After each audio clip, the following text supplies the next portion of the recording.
folks, welcome to my channel, or welcome back. My name is Kat. I'm a licensed and registered dietitian nutritionist and online nutrition coach, and today we are diving back into Arbonne. I made another Arbonne video earlier this year, but I've received multiple comments that my information was outdated and that I needed to update my info. So that's what we are doing today. Before we get into this, I have 4 points. Number one, all of my info, all of my sources will be linked down below so that you can go directly to the source where I got this information from. All of the information I am getting about the products, I'm getting it from the Arbonne official website. And what I do, what I've done in other videos with other products, other companies, is I will go through the list of ingredients on those products and then look up those ingredients in all of the sources that I have linked down below. So that includes Medline Plus, which is from the US National Library of Medicine, another supplement page by the National Institute of Health, as well as examine.com. And I've mentioned all of those in previous videos, so those will all be linked down below. Second point, you do not need to personally try a product in order to have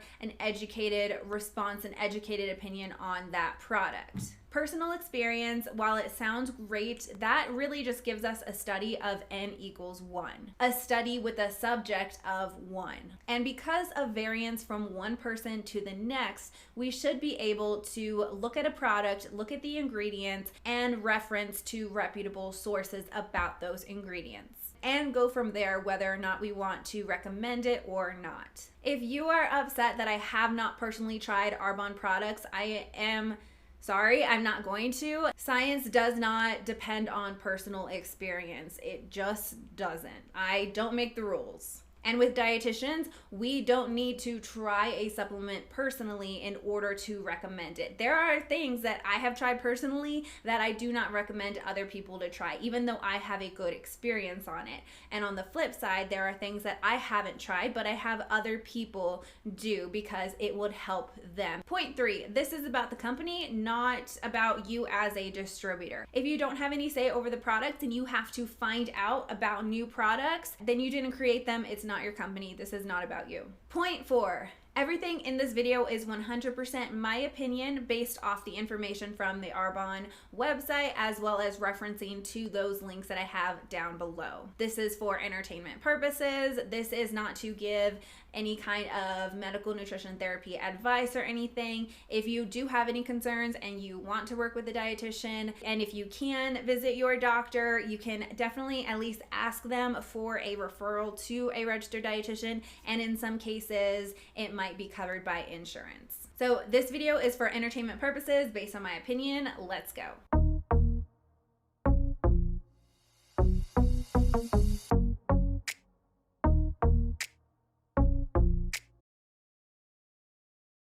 So as I was getting my normal water for this video, I decided to try something different and something that I've had multiple times before, but I was like, oh, I should just tell people about it because it's something that I really enjoy. It's something that I don't have every day, but it's a little bit warm today where I'm at. I'm gonna go work out after this, and so sometimes I like to have a drink that's a little bit different than just plain water. And so today I just decided to have Ultima Replenisher. This is something that I've actually recommended several of my clients before. It's something that I have used for a long time now, and I don't use it every day. It's something that I will just have every once in a while if I feel like I need a little bit more electrolytes, if I want a more fun tasting kind of beverage. This is something that my husband really enjoyed and used a lot, especially over this summer. And it's just called Ultima Replenisher. This is what it looks like. This is not sponsored. They have no idea that I'm talking about this, but it's just something that I really enjoy that you can purchase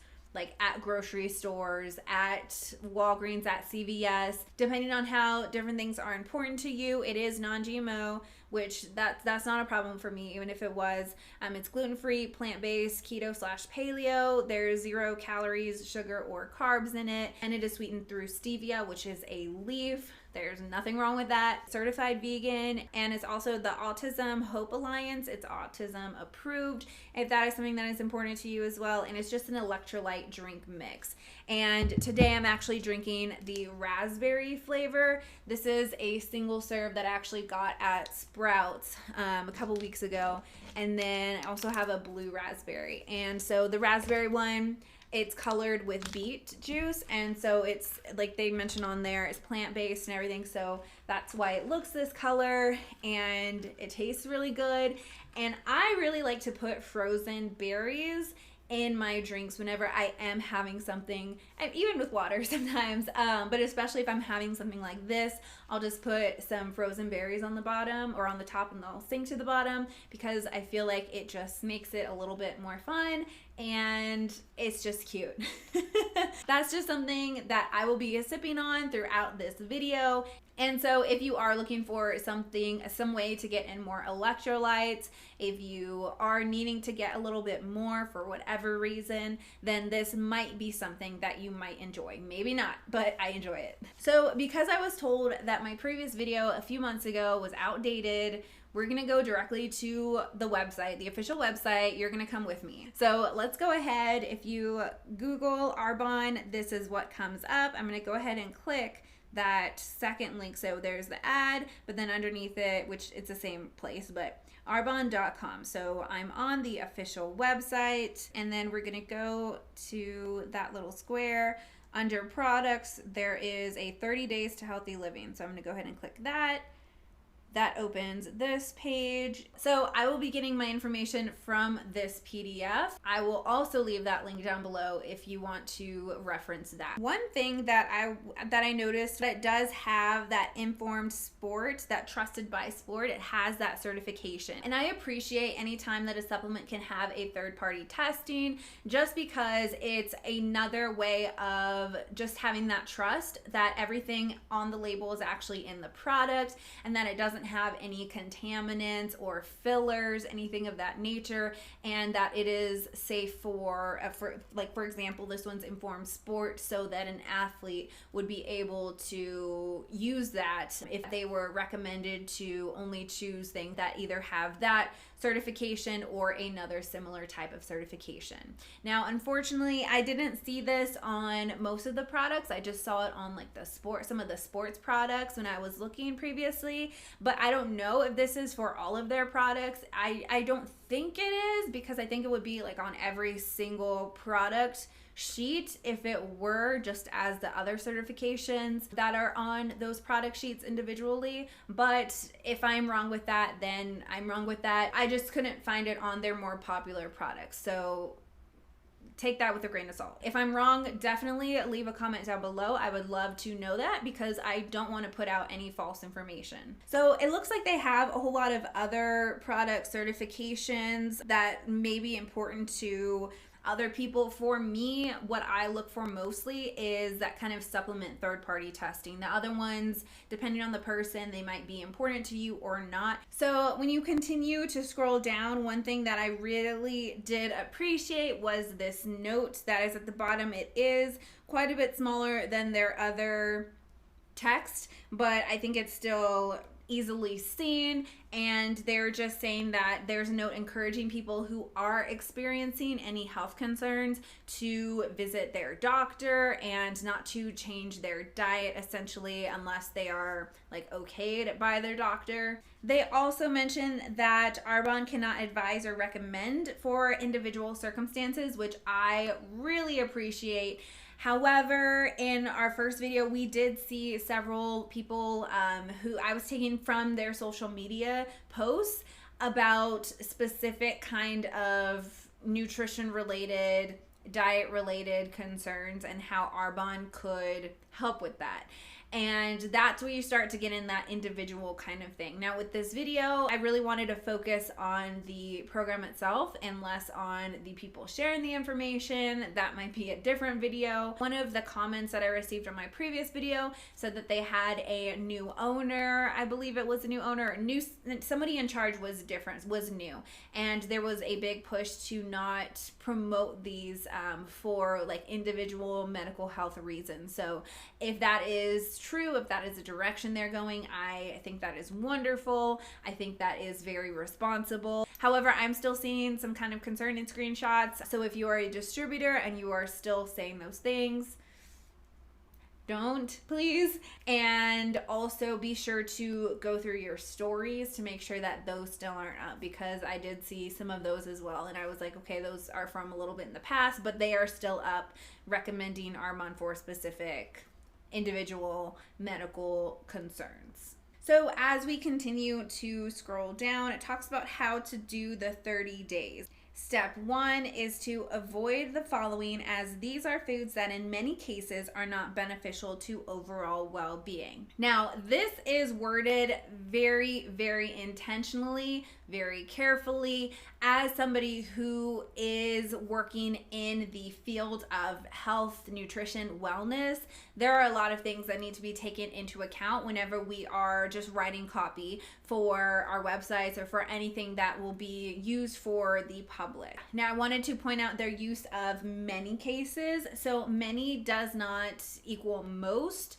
And so that's how they're kind of able to write this and write that list of things. Because in many cases, yeah, maybe those aren't beneficial to well-being, but in most cases, we can still have those things and still lead a very healthy, a very nutrient-dense life. If they were to say, avoid the following, as these are foods that in most cases are not beneficial to well-being, that's when they would open themselves to be called out for that, because that is not evidence-based. So they definitely worded that in a very safe way. So they have you avoid artificial sweeteners like sucralose and aspartame. Aspartame is something that I actually have a sensitivity towards. I believe it's in the breakdown of it. I will get headaches if I do consume it kind of more on a regular basis. For example, like with gum, that is actually a reason why I use I definitely didn't plan this, but that's actually why when I do chew gum, it's this kind, because it is the best flavor that I have that is aspartame free. But for other people, it doesn't have that same response or that same kind of result. They also have you avoid alcohol, coffee, dairy, wheat, and gluten containing foods, and soy. But they do say that tempeh is an acceptable option, which that's good because it's really great. So I talked a little bit already about artificial sweeteners. As far as either recommending them or not recommending them, it's all within the context. It's all within what is that person experiencing, what is their normal consumption around it. It's just dependent on the situation and what is actually being consumed, how often is it being consumed, how your digestive health is doing overall, how your food sensitivities are overall. I can't ethically put this kind of binary response on something that has so many shades of gray.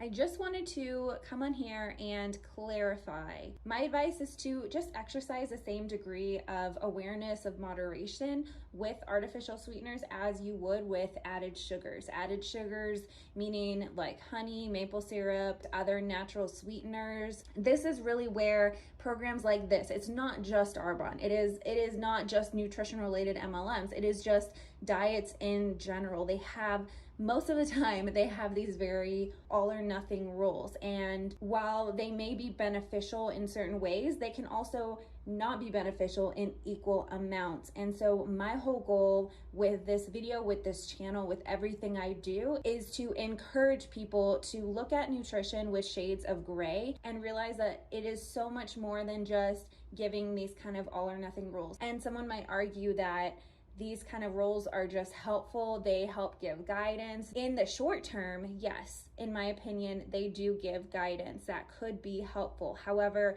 my brain is always looking at the long term when it comes to nutrition behavior. That's my job. That's how I need to look at things and not just looking at the short term.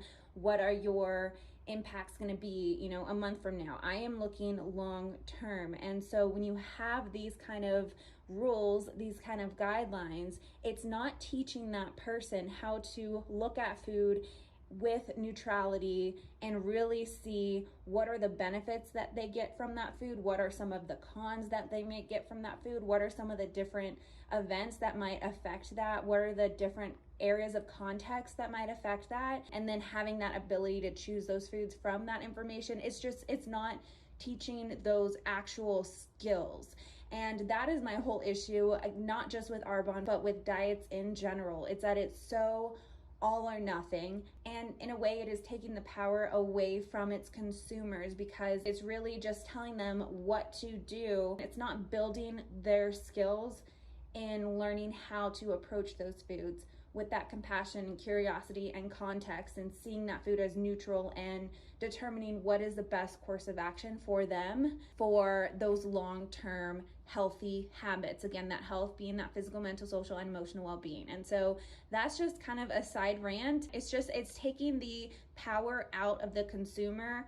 I don't like that. I like to empower people to be able to make a plan that fits for them in every situation. And what is required in order to do that is building skills. And just saying to eliminate all of these different foods or just following all of these rules, they don't teach that. We might not need to completely eliminate something in order to feel better, depending on the situation. And again, I'm going to look at every person individually. Maybe for one person, I might advise them to completely cut it out. That is okay. In the same way that I might have somebody else maybe continue on it. Maybe that is something that they really enjoy out of their day, and they're not having any other issues. They don't have any issues with their gut. They don't have any issues with their blood sugar level. Like, maybe they really enjoy having that piece of gum with artificial sweeteners in it. Maybe they really enjoy watching a movie and having a soda that has artificial sweeteners in it. Like, that might be their treat. That is okay for some people. That's all I'm saying. Now, for alcohol, I did have somebody comment that they weren't happy with me drinking a sip of wine in my previous video. If you are being responsible, I really don't have a problem with it. Our livers can handle processing of alcohol in healthy amounts. Most of us have the enzyme alcohol dehydrogenase, which allows us to process alcohol out. It's not something that I would, again, kind of like, if somebody is not drinking alcohol, I'm not gonna be like, you should have a glass of wine. I'm not gonna say that it is like a nutrient dense kind of beverage to consume, but at the same time, if I'm working with somebody and they do still want to have a glass of wine every once in a while, here and there, if they're not having any kind of sensitivities toward it, if it's really not impacting them negatively long term, right? Because I'm always looking at that long term, not the short term kind of fix, but what are the practices that we can take long term? If it's not harming them in that way and they're very responsible, they're drinking a lot of water, they're getting in lots of nutrient dense foods outside of that to help get all of the nutrients that they need for their livers to help process that out. Again, kind of with the idea, the black and white kind of binary, have this or don't have this, it's just not really how I roll when talking about behavior change. If somebody is drinking like 10 sodas a day, 10 cans of soda every day, while I want them to drink 0, and for some people they might make that change on their own, but I generally will give them different options and let them decide, and they might decide to have that drop from 10 to 7 cans of soda or 5, or we can continue to work down all the way to 0 if that's something that they really want to give up and they see the benefits of giving that up. But that is not for me to shame somebody into getting rid of those kind of things. And again, going back to that behavior change, and I mentioned this in a previous video of how we need to really take the hard sciences like biology, biochemistry, anatomy and physiology, and genetics, and we need to also pair that together with like anthropology, so the social kind of sciences, and pair those together so that we have sustainable practices that support that whole health piece, that physical, mental, social, and emotional well-being. And with nutrition, we just can't approach it in a binary kind of way.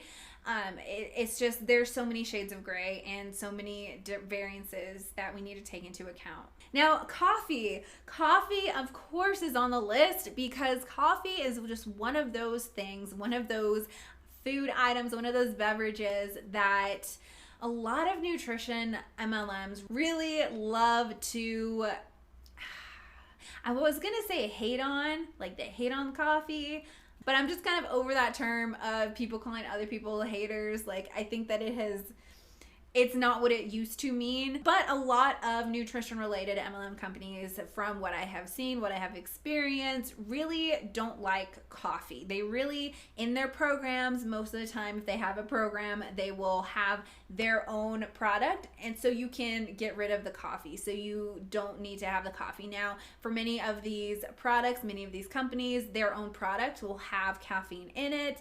And they'll also might get caffeine in their other products as well. And so there's really no need to have the caffeine at that point. But for Arbonne, that is something that they definitely have you cut out for this 30 days. Even in my Lavelle video talking about Thrive, I mentioned how a lot of times those distributors will say how they were able to give up their coffee. They didn't need it anymore. And I pointed out in that video how the caffeine was included in their multivitamin and their morning shake and in the Thrive patch.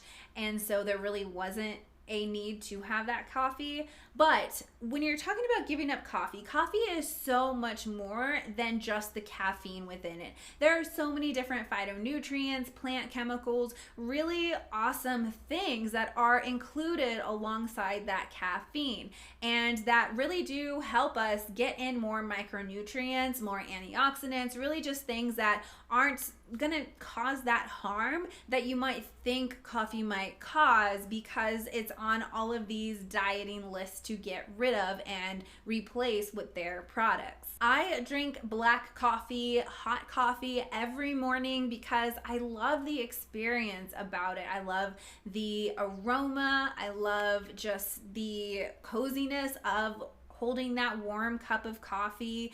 I love the whole experience around having that cup of coffee. That is a way that I'm able to just spend some time thinking about the day, but that is a part of my day that I really do appreciate and enjoy, and it's something that I believe, for me personally, helps support that whole health piece. And so if that is something that you really enjoy about your mornings, I wouldn't say that you need to give it up unless you do have a specific kind of sensitivity towards it or have a negative kind of reaction around it, because there are a lot of really great plant chemicals within there that are natural. Now, natural doesn't mean that it's healthy, of course, or that it's good for you, but coffee itself is a very plant-based thing. It's kind of going back to the whole idea around a lot of these companies, and Arbonne included, trying to be more plant-based, and coffee is so much more plant-based and natural, which again, not always is good, but in this case, when you pair that, or when you have that versus like a fizzy stick, what is going to make more sense? Like, if you put a cup of coffee next to a fizzy stick and you ask anyone which one is going to be more plant-based, like which one is going to be less processed, which one is going to win, it's going to be the coffee. Now, the next one that they give you to give up, or they have you give up, is dairy. Now, this is very controversial, and somebody I know watching this will get a little bit mad. That's okay. But let's look at like one of the comments. So one of the people said, it doesn't make sense that I haven't tried the products and the program, yet I give a review on it. We've already talked about how that's just not how science works. And then her food philosophy is more towards Dr. Morse and Anthony William. And then she mentions then cow's milk. That's when I stopped watching the video. And then in another comment, which I think was after that comment, so I don't know if she just pushed pause on the video and was just reading the other comments, or if she did continue to watch a video, if these were out of order, I don't know. But she did say that milk causes mucus in the body and inflammation, but seems me, doesn't know that, since she still follows old food pyramid, which has always been a lie. I have never been formally taught the food pyramid, even if it was part of my teaching, which I can't imagine it being, since that was from like forever ago.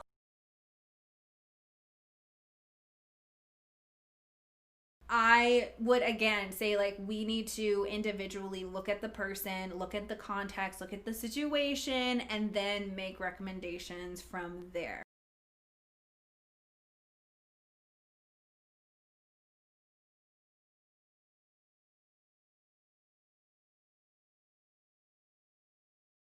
So let's just look up Dr. Morse. He is a founder of a naturopathic clinic, an herb pharmacy, and the School of Detoxification. I've never heard of the School of Detoxification, but... And then the other person who she mentioned, Anthony William. He's known professionally as Anthony William, or the medical medium. He is a medium who offers pseudo-scientific medical and health advice based on alleged communication with a spirit. He is a self-proclaimed originator of the celery juice diet.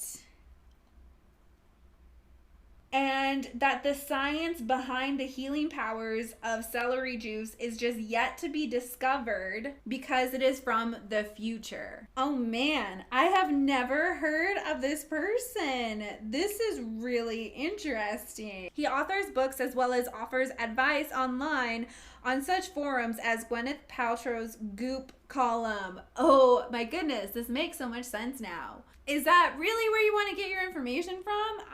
That's all I'm going to say. So let's just go to PubMed. It's from the National Institute of Health and the National Library of Medicine. It is a place where I go if I have questions on things, if I want updated information. One of the places that I go to, and it's a great resource. So this will bring up a whole bunch of articles talking about dairy and its relationship to inflammation. That's not going to tell you that it's from the future or that it's kind of a spirit telling you about these things. Would you put more faith and like belief and trust and support into somebody who says that their information there's no resources behind it because it's from the future, and that they're consulting and getting that information as a medium through a spirit? Like, you would put more trust into that than this?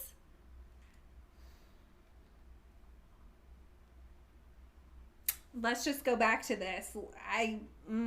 Okay. So with this one, they looked at a systematic review of 52 clinical trials. And so it is a review of 52 individual studies. So they reported a systematic review of 52 clinical trials investigating inflammatory markers in relation to the consumption of dairy products. An inflammatory score, or IS, was defined to quantitatively evaluate this interaction between dairy and inflammation. So they have established the inflammatory score as a new tool to conduct quantitative evaluation of human studies investigating the impact of dairy products on inflammation. Taken together, our review suggests that dairy products, in particular fermented products, have anti-inflammatory properties in humans not suffering from an allergy to milk, in particular subjects with metabolic disorders. So that is huge. If somebody does have metabolic disorders and they're experiencing inflammation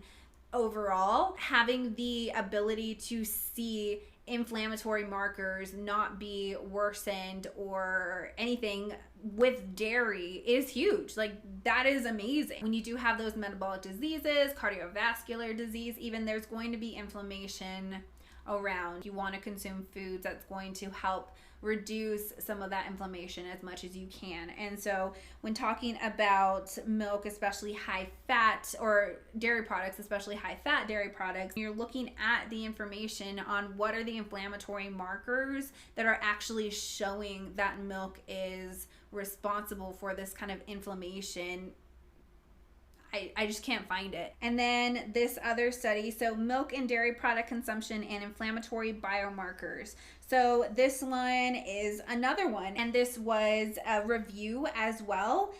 They took information from Medline via PubMed, from Scopus, and the information was from 2012 to 2018. They took a whole bunch of different inflammatory markers into account, like C-reactive protein, interleukins, cytokines, vascular adhesion molecules, and expression in pro-inflammatory genes in peripheral blood mononuclear cells.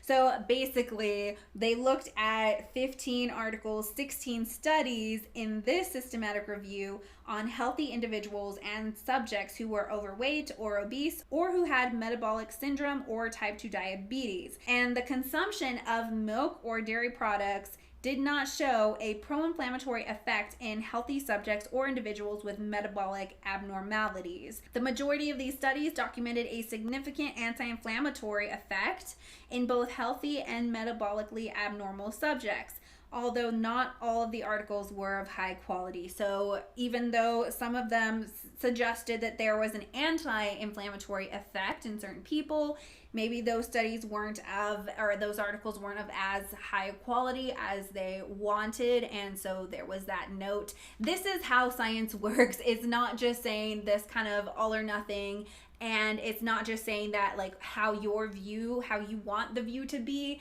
is gonna be like 100% fully supportive. This is saying like, okay, it was even saying that there might be some anti-inflammatory benefit to consumption of dairy overall, but we're not just gonna stop there. We're gonna say like and talk about the quality of those articles. And there's additional articles here, and I'll leave these linked down below. If you want more, you can definitely use that search to find additional ones. And so it's just, I'm not going to tell you, if you don't already drink milk, I'm not going to say, you know, you need to go out and purchase it, because you might not need to. You don't actually need to consume dairy in a healthy diet, in a balanced diet. You don't have to consume dairy in order to meet all of your nutrient needs. That we know that. But dairy can really help get some of those micronutrients into your body in a way that you aren't getting them elsewhere. And so it's just another option. It's an option that we can give people to get those more micronutrients into our body. It's also a great way of getting in a good amount of carbohydrates, as long as they don't have any problems digesting, breaking down lactose. If their body produces enough lactase enzyme to break that down, if they don't have any problems with either whey or casein or any of the other kind of smaller amounts of proteins in there, they don't have any issues with the fat, or maybe kind of changing the fat. I don't drink milk regularly for a couple different reasons, but just because I don't drink milk regularly, that doesn't mean that I'm going to recommend somebody else not to have it. For some people, I might not recommend them to have it, but for other people, I might recommend them to have it. Again, that's the whole thing when you're talking about a nutrition plan and you're really trying to get in control of their inflammation, of their food sensitivities. Sometimes you might need to cut out that dairy, and other times you might not. Especially in the time that we're in, getting in nutrients from milk can be very economically helpful. It can make a whole lot of sense for certain people to get in those nutrients. You can get a lot of bang for your buck when you're consuming dairy products. And I know a lot of people don't like the word like privilege. They don't like the idea of that, but just to say that like dairy, that you should cut it out, and that it's not going to be, you know, helpful or anything, and that you're going to turn off something that is promoting dairy. Even though I'm not promoting dairy in this video, like I'm not either promoting it or like saying to not have it. I'm just like giving you the information. And to say that we should not have it at all, like I just think that that is a form of privilege. And the amount of micronutrients that you can get from dairy products, and paired together with the cost, it can be really beneficial for many people. As much as it cannot be beneficial for certain people, it can be very beneficial for other people. I also hear the kind of idea of, well, only babies should have it. Like, it's not natural to drink milk, and we don't need it unless we are an infant from that specific kind of milk that is being produced. And to that, I just share one of my favorite tweets of that we're also the only species that drinks peach, mango, pineapple, spirulina, kale smoothies. And we don't drink fizz sticks naturally either. There's just so much food shame around dairy, I feel like, and it is not necessary, and I think it's a little bit privileged. But moving on, they also don't have people eat wheat or gluten containing foods. Now, some people really do have issues with those kind of foods, but more people don't than the actual people who do. And when somebody does have a sensitivity towards different things, and let's say like with gluten, let's say they have celiac disease,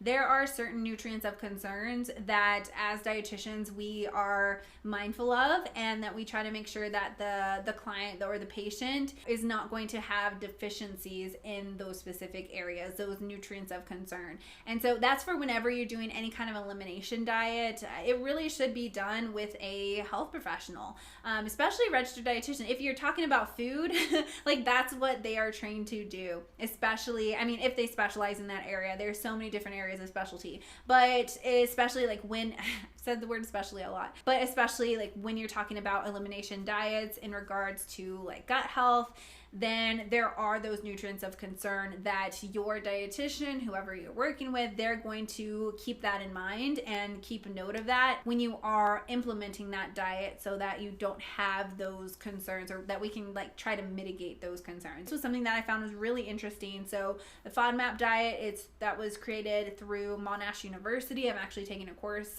with that right now, and it was mentioning how even when some people will take out gluten-containing foods, that there are other FODMAPs, or there are FODMAPs in a lot of those gluten-containing foods that someone might have some issues with. And so sometimes someone might take out those foods and think that it's the gluten itself that caused those issues to kind of be reduced, when in reality it was other kind of it was carbohydrate chains in that food rather than the protein gluten itself. Another good example of a lot of gluten-containing foods, they tend to have a good amount of fortified folate within them, and that was really to promote the development of just a neural tube in the fetus. Several decades ago, that was something that was included in a lot of things like breads and cereals, because we were experiencing infants being born with neural tube defects. And so that fortification of folate was something that has really helped many people of childbearing age would consume. And so because of that, they wouldn't have to seek out those more like naturally occurring food sources of folate. And this is especially when you're talking about like just the difference in how people are living and just the resources that they have around them. Some people can't seek out those more naturally occurring folate sources, and so by having that fortification in gluten-containing foods, because a lot of people consume those, that is one way that we were able to help reduce the amount of spinal bifida and other issues regarding neural tube development in a fetus. So again, you just taking out something out of your diet completely when it already has a lot of micronutrients that could be helping you to meet your micronutrient needs, isn't necessary. And if you do take it out and you feel better, is it the gluten, the actual protein gluten, or is it a carbohydrate chain that's really causing those sensitivities? I just don't know if the distributors are appropriately trained for that, for elimination diets. Okay, so step 2 is breakdown of actually implementing those 30 days. They recommend that you eat every 4 hours, which I'm cool with. Sometimes people need to eat more than that. Sometimes people less than that. I think that that's a pretty good, I don't have any problems with that. And then they have you choose a shake for 2 meals. Now, I'm glad that they mentioned that a shake with water is just a snack and not a substitute for a full meal. I think that is very responsible to say that. But for this specific kind of recipe, it's still not a whole lot of food. And if you were to consume that, you would likely see some weight change. That's not because of the shake itself, but just because of the total calories within that shake. But overall, I'm glad that they have you add some kind of fat and there's protein in there. They're having you add some additional carbohydrates, so you're getting a little bit more of that balance. And then they also say that if you're still hungry with your shakes, you can add additional healthy fats or carbs or vegetables to it. They actually recommend having one meal be actual food, healthy snacks as needed to help maintain energy. Like, that's great. But just to have one meal of actual food and to have those 2 meals as shakes, I'm just not here for it. Again, looking at the long-term sustainability of it, do you want to, the goal is to have actions that support, that you're able to do long-term, that support your health long-term.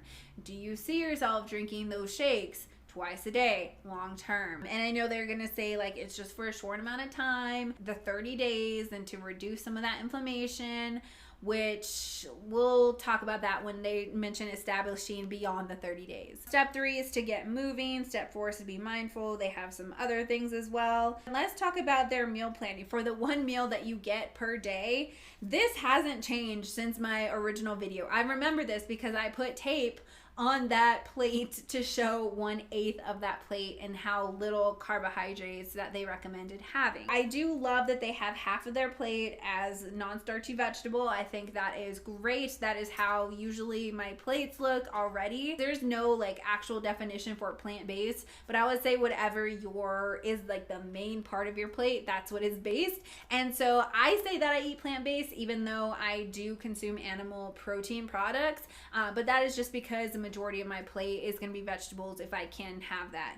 So half your plate vegetables, that's great. A fourth of your plate being lean proteins, and then they have nutrient rich carbs, so things like brown rice, quinoa, sweet potatoes. They still have that as 1/8 of your plate, which is just, it's still super small in my opinion for what I consume and what the people who I work with generally consume. It's still very little. So that has not changed. It congratulates you for completing 30 days to healthy living. So yeah, they say the foods you eat are one of the most important aspects of maintaining a healthy lifestyle. You should continue to use protein shakes. Is anybody surprised about that? You're recommended to continue use of those shakes, along with the other products that you have been enjoying. Work with your independent consultant to get tips on how to reintroduce foods you may not have eaten during your 30 days to see how they make you feel. Now, there are protocols in elimination diets. Part of those protocols also extend to reintroduction. So I don't know if they have like a protocol for reintroduction of those specific foods. It's not in here. If you are a distributor and you all do have a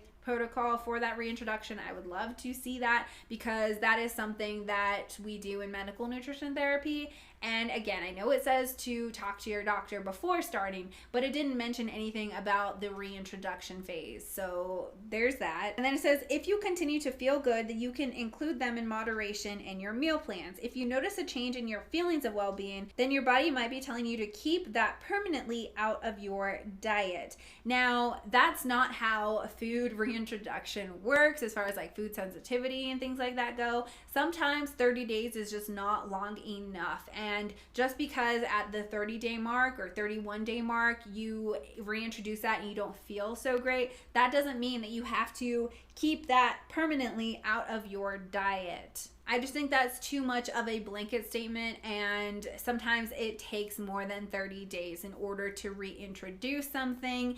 Even like certain vegetables for certain people. Like when I talk about food sensitivities, I'm not talking about all of those foods that they are talking about like eliminating. I'm talking about like specific kind of vegetables, specific kind of fruits, things that for other people are very healthy, things that are considered very healthy. It's very independent on that person, and that reintroduction, again, it just seems a little bit too much of a blanket statement for me. Hi, popping in here really quick. As I was editing this video, I decided that this was already long enough. super long. If you have made it this far, I greatly appreciate it. But I decided to go ahead and make this video into 2 parts. And so this first part that you are watching or just finished watching is about the 30 days to healthy living. And then the second part will be about a product review, updated product review.